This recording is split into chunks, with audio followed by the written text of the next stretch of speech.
बेटा, ससुराल में सब ठीक है ना?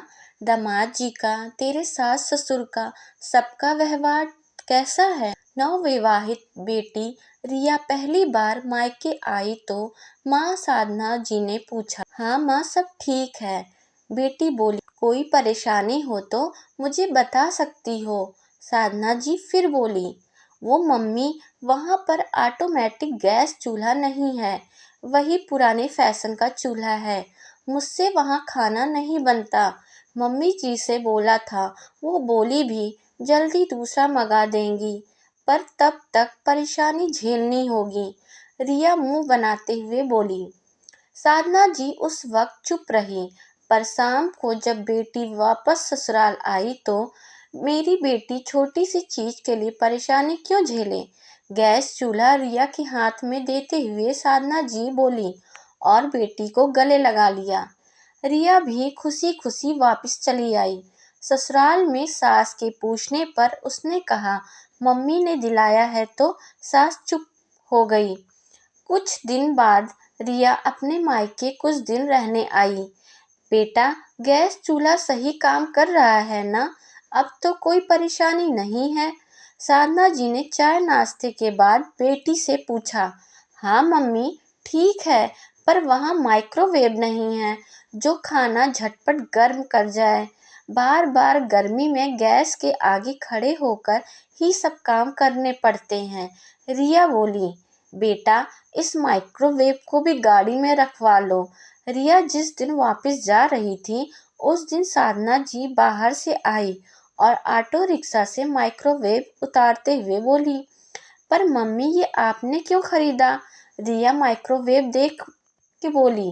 कोई बात नहीं बेटा, तुम यहाँ रहने आई हो, कोई उपहार तो देना ही था, तो यही सही। साधना जी बोली और रिया इस बार भी खुशी खुशी वापस चली गई।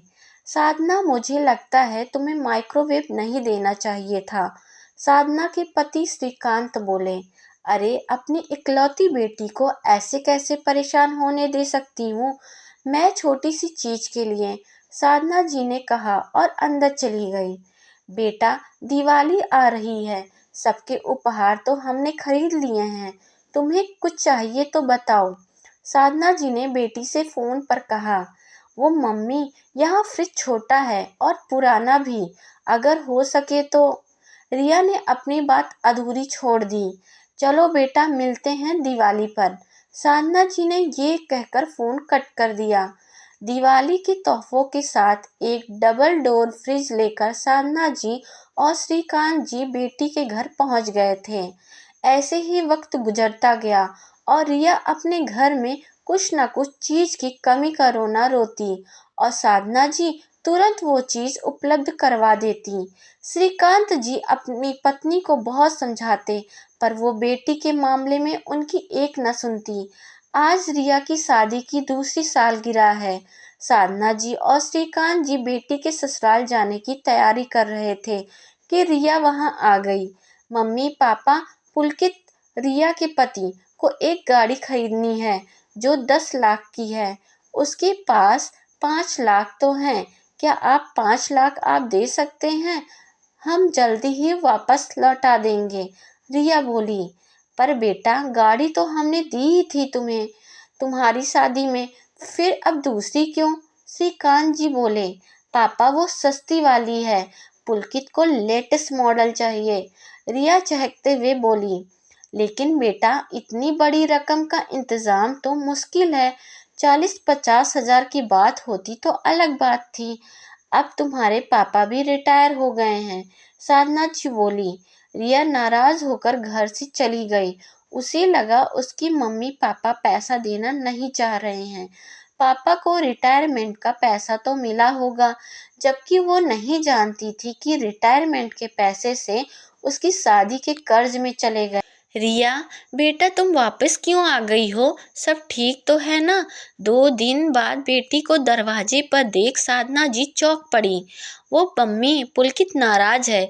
बोलते हैं गाड़ी में तुम भी तो घूमोगी। आधे पैसे का जुगाड़ मैंने कर लिया है, आधा तुम नहीं ला सकती क्या अपने माँ बाप से? वैसे तो वो तुम्हारी सहूलियत को हर चीज़ देते थे, आज मैंने बोला तो नखरे दिखा रहे हैं।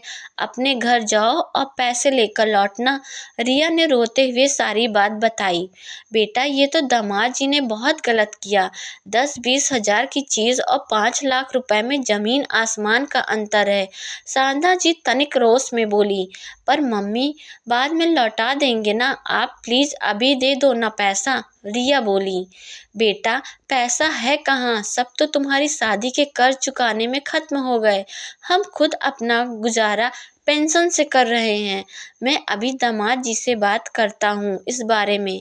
श्रीकांत जी वहां आकर बोले और दामाद को फोन लगाया, पर उसने उठाया नहीं। कई बार कोशिश करने के बाद भी फोन नहीं उठा।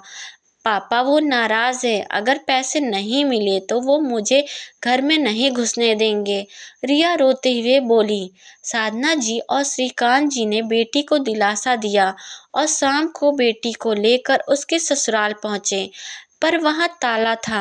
रिया की सास तो बेटे के पास गांव गई हुई थी और पुलकित ऑफिस के काम से दूसरे शहर गया था। घर वापस आकर रिया अपने कमरे में जाकर रोने लगी, क्योंकि पुलकित ने उसे शहर से बाहर जाने का नहीं बताया था और अब वो फोन भी नहीं उठा रहा था। काफी दिन बीत चुके, पर पुलकित ने उसे फोन नहीं किया। उसे ऐसा लग रहा था कि वो अकेली है, उसका कोई नहीं है, क्योंकि पति ने पैसों के लिए उसकी सुध नहीं ली और उसे लगता था कि माँ बाप पैसा देना नहीं चाहते। साधना, ये सब तुम्हारा किया धरा है। मैं तुम्हें पहले ही कहता था कि यूं हर बात बेटी की मदद करना ठीक नहीं। तुम्हारे बार बार बेटी की जरूरत का सामान देने से बेटी और दामाद जी को ये लगने लगा है कि हम कैसे भी करके उसे पैसे देंगे ही। आज जो तुम्हारी बेटी यूं घर बैठी है, उसमें गलती तुम्हारी ही है। क्या हो जाता अगर वो साधारण चूल्हा इस्तेमाल करती, छोटा फ्रिज इस्तेमाल करती या बाकी चीजें ना इस्तेमाल करती? श्रीकांत जी पत्नी से गुस्से में बोले। सही कहा आपने, मुझे लगा था कि मैं अपनी इकलौती बेटी की मदद कर रही हूँ, पर मैं नहीं जानती थी। बहुत बड़ी गलती हो गई मुझसे, पर अब इसे किसी तरह सुधारिए। साधना जी दुखी होकर बोली। चलते हैं कल समधन जी के पास, मुझे यकीन है वो पुलकित को जरूर समझाएंगी। श्रीकांत जी बोले। अगले दिन सुबह ही वो रिया को लेकर पुलकित के भाई के घर चले गए। वहां रिया की सास से बात हुई। उन्हें नहीं पता था कि रिया को पुलकित ने मायके भेज दिया है। हालांकि उन्होंने भी साधना जी और श्रीकांत जी से कहा कि आज जो भी हुआ उसमें कहीं न कहीं वो दोनों जिम्मेदार हैं। बेटी की शादी की है तो उसे थोड़ा खुद भी संघर्ष करने दीजिए। जरूरी नहीं जो पीहर में हो वही ससुराल में भी हो। फिर उन्होंने तुरंत पुलकित को फोन करके आने को कहा।